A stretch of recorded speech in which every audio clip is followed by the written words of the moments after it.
Hello and welcome to crick chat Venkatesh. ఈరోజు మన ఛానల్కి ఒక స్పెషల్ గెస్ట్ వచ్చారు, Rakesh Devareddy.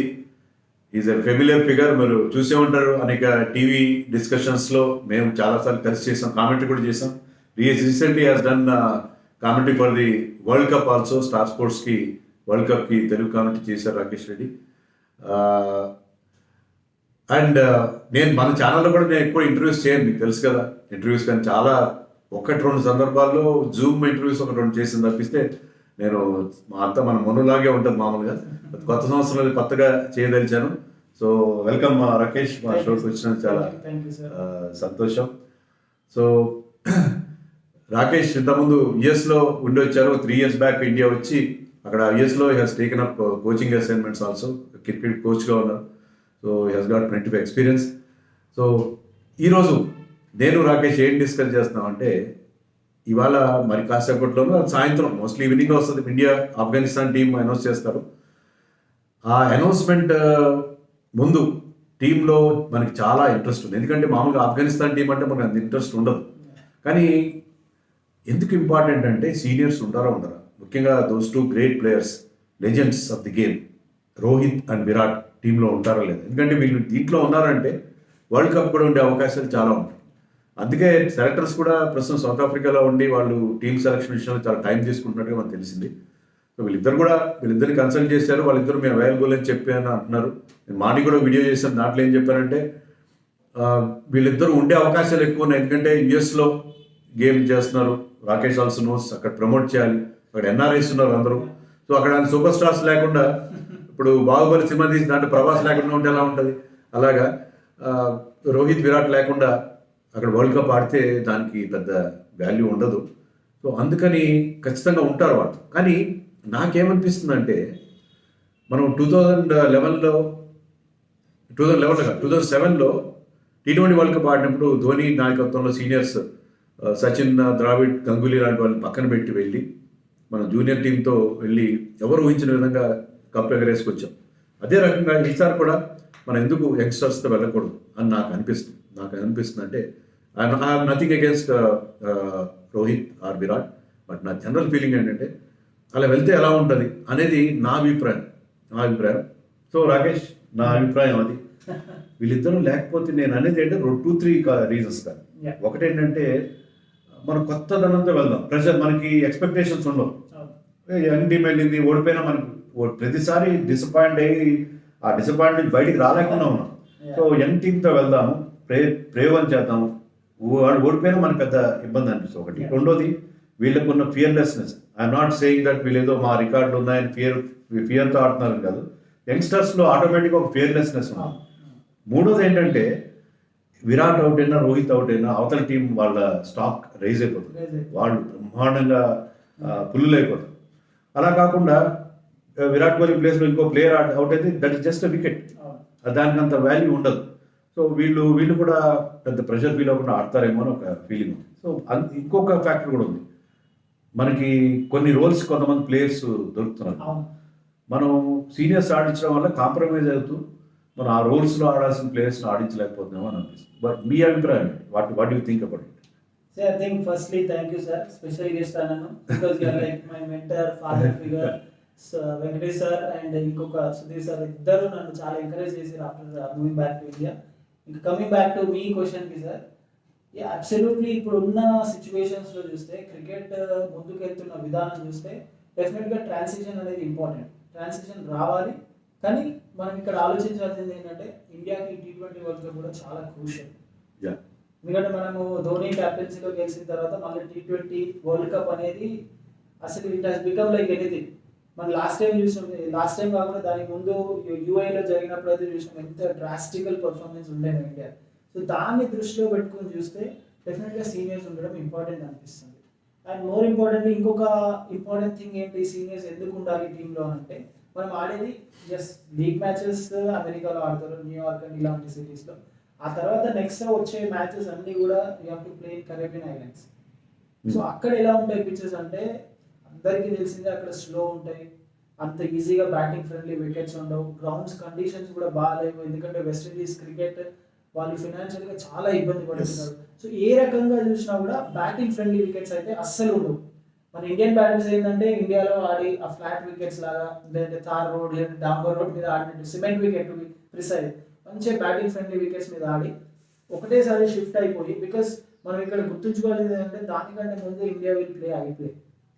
So first half of the IPL లోపు మనకు పర్ఫెక్ట్ గా టీమ్ పిక్చర్ ఏంటి, ప్లేయింగ్ 15 స్క్వాడ్ ఎవరు ఉంటారు అనేది తెలుస్తుంది. సో దాన్ని దృష్టిలో పెట్టుకుంటే ఐ థింక్ ఆ సీనియారిటీ, సీనియర్ ప్లేయర్స్ వాళ్ళకున్న ఎక్స్పీరియన్స్, ఆ జూనియర్ ప్లేయర్స్ అంటే జూనియర్స్ అనలేము, ఎందుకంటే ఇప్పుడున్న ప్లేయర్స్ ఎవరిని చూసినా కూడా వాళ్ళు డెబ్యూ చేసిన మ్యాచ్ లోనే ఒక 50-30 మ్యాచెస్ ఎక్స్పీరియన్స్. సో అలాంటివి చూస్తే వాళ్ళని మనం జూనియర్స్ అనలేం.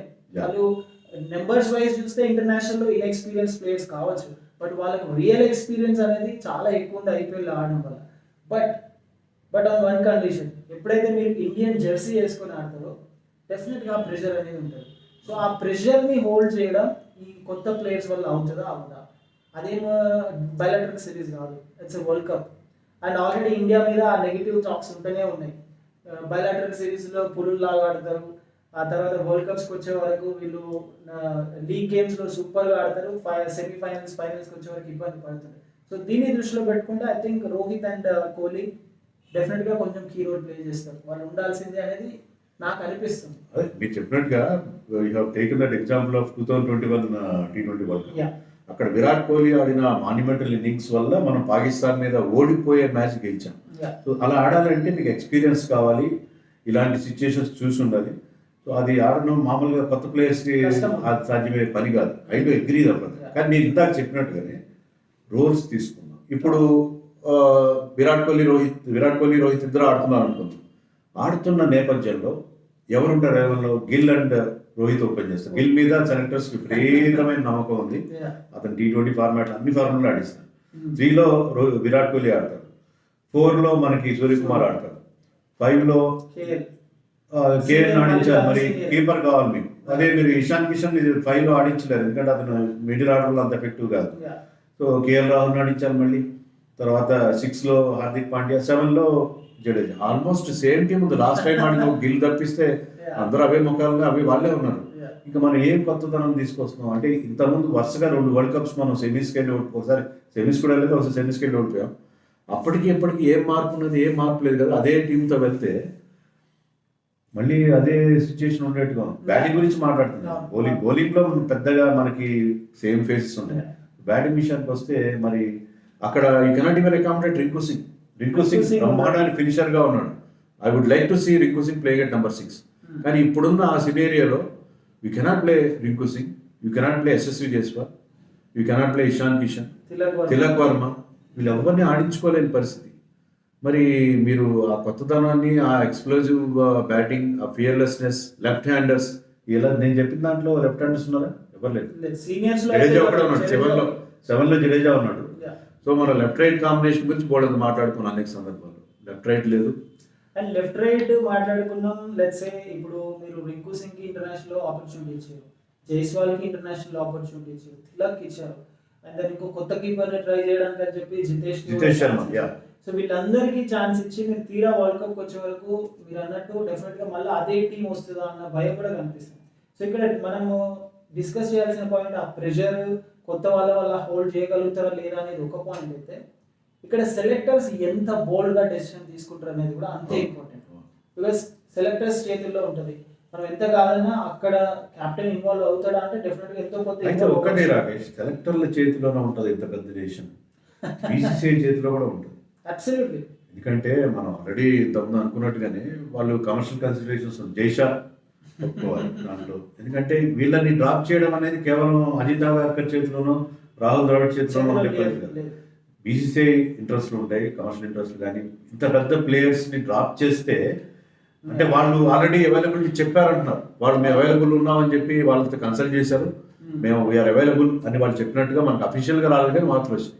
వాళ్ళని డ్రాప్ చేయడం అంటే అంత ఆషామాషి విషయం. డ్రాప్ చేయడం అంత ఈజీ కాదు. మీరు సౌత్ ఆఫ్రికా సిరీస్ చూస్తే చీఫ్ సెలెక్టర్ లేదంటే శివశంకర్ దాస్ కావచ్చు, లేదంటే సలీల్ అంకుల్, వీళ్ళంతా కూడా సౌత్ ఆఫ్రికాలో సెకండ్ టెస్ట్ కంటే ముందు వెళ్ళి 100% డిస్కషన్ అదే ఉంటుంది. ఎందుకంటే మనము వరల్డ్ కప్ కంటే ముందు ఆడే ఇంటర్నేషనల్ T20 సిరీస్ ఏకైక సిరీస్ ఆఫ్ఘనిస్తాన్. తర్వాత మనం IPL. ఇంగ్లాండ్తో టెస్ట్ మ్యాచ్ ఆడతాం, ఐపీఎల్ ఆడతాం. ఎలాంటి T20 ఇంటర్నేషనల్స్ లేవు ఆ తర్వాత. సో ఏ రకంగా చూసినా కూడా ఆల్మోస్ట్ ఈ ఆఫ్ఘనిస్తాన్ కి టీమ్ తో ఆడే టీం ఏదైతే ఉంటుందో వి కెన్ సే 90% అదే టీం ఉంటుంది అనడంలో ఎలాంటి సందేహం లేదు. Barring injuries like Hardik Pandya. But అది మనము ఓపెన్ గా మాట్లాడే దానికి అక్కడి వరకు కనిపిస్తుంది. బట్ నాకు వాట్ ఐ ఫీల్ ఇస్ మీరు రింకు సింగ్ లాంటి ప్లేయర్స్ ని, తిలక్ లాంటి ప్లేయర్స్ ని 100% వీళ్ళు ఆఫ్ఘనిస్తాన్ టీమ్ లో సెలెక్ట్ చేస్తారు and they always put that question mark. So ఇక్కడ మీరు ఇందాక అన్నట్టు జైషా వీళ్ళంతా ఇన్వాల్వ్ అయినప్పుడు కూడా మనం వరల్డ్ కప్ అప్పుడే చూస్తాం బ్రాడ్కాస్టర్స్ ఎంత గోల చేసింది అనేది. Broadcasters want Virat Kohli, broadcaster want Rohit in the team. లేకపోతే బ్రాడ్కాస్టర్ అన్ని డబ్బులు పెట్టి వాళ్ళు యాక్సెప్ట్ చేయరు. ఏషియా కప్ ని ఎగ్జాంపుల్ తీసుకున్నాం సార్, బ్రాడ్కాస్టర్స్ ఎంత ఇంపాక్ట్ క్రియేట్ చేస్తున్నానికి కేవలం పాకిస్తాన్ మ్యాచ్ కే రిజర్వ్ డే ఉంది, వేరే మ్యాచెస్ కి రిజర్వ్ డే లేదు. సో దాని ఇంపాక్ట్ చూస్తే మనకు అర్థమైంది. వరల్డ్ కప్ షెడ్యూల్ వచ్చింది వాళ్ళ దాంట్లో వాళ్ళు ఇండియా పాకిస్తాన్ ని ఒకే దీంట్లో పెట్టారు. ఐస్లాండ్ క్రికెట్ వాళ్ళు ఒక ట్వీట్ కూడా చేశారు, ఈ రెండు టీములు ఒక గ్రూప్ లో పెట్టకుండా ఉండడానికి ఐసీసీకి ఎన్ని డబ్బులు ఇస్తే అలా పెట్టడం మానేస్తారని చెప్పి. కానీ ఫ్యాక్ట్ ఆఫ్ ది మ్యాటర్ ఏంటంటే ఆ ఐస్లాండ్ క్రికెట్ మొత్తం తాకట్టు పెట్టినా కూడా ఆ డబ్బులు ఇవ్వలేదు, అన్ని డబ్బులు వస్తాయి. ఆ మ్యాచ్ ఇండియా పాకిస్తాన్ మ్యాచ్కి వచ్చినంత డబ్బులు మార్కీ ఈవెంట్ దేనికి రావు. సో ఐసీసీ కాదు ఆ ప్లేస్ లో ఎవరున్నా ఎనీ ఆర్గనైజర్ ఎవరున్నా సరే అదే పని చేస్తారు. సో అలాంటి సిచ్యుయేషన్ అది. ఓకే వాళ్ళు ఉంటారనేది మనం పక్కన పెట్టాలి, ఉంటారనేది దట్ ఈస్ గివెన్ గ్రాంటెడ్, దాంట్లో ఎలాంటి సందేహం లేదు. ఏంటంటే మనం ఈ scenario let us try to visualize this scenario going with juniors బాగుంటుందేమో నాకు అనిపిస్తుంది.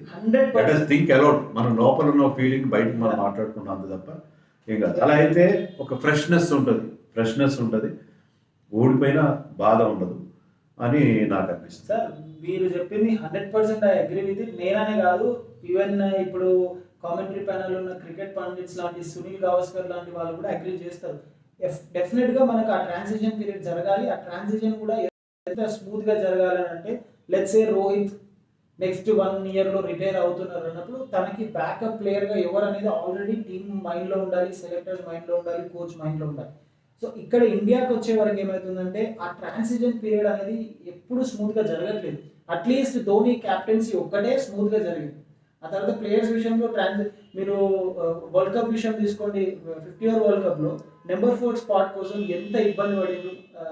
ఈ వరల్డ్ కప్ అదే దానికి ముందు వరల్డ్ కప్ రాయుడును అనడం, దాని తర్వాత ఇంకొకరిని కన్సిడర్ చేయడం, and then all of a sudden Vijay Shankar రావడం. సో ఒక ప్లేయర్ స్పాట్ అక్కడ రిలీవ్ అవుతుందంటే దాన్ని ఫిల్ చేయడానికి ఎందుకు ఇండియా ఇబ్బంది పడుతుంది. మనం చాలా మాట్లాడుతుంటాం, ఎంతో మంది ప్లేయర్స్ ఆడుతున్నారు ఐపీఎల్ లో, ఎవ్రీబడి ఈజ్ ఎమర్జింగ్. ఇప్పుడు మీరు ఒకసారి చూస్తే ఓపెనింగ్ స్లాట్ కి ఎంత మంది ప్లేయర్లు ఉన్నారంటే ఎన్ నెంబర్ ఆఫ్ ప్లేయర్స్ కనిపిస్తున్నారు, మిడిల్ ఆర్డర్కి వచ్చే వరకు కనిపించట్లేదు.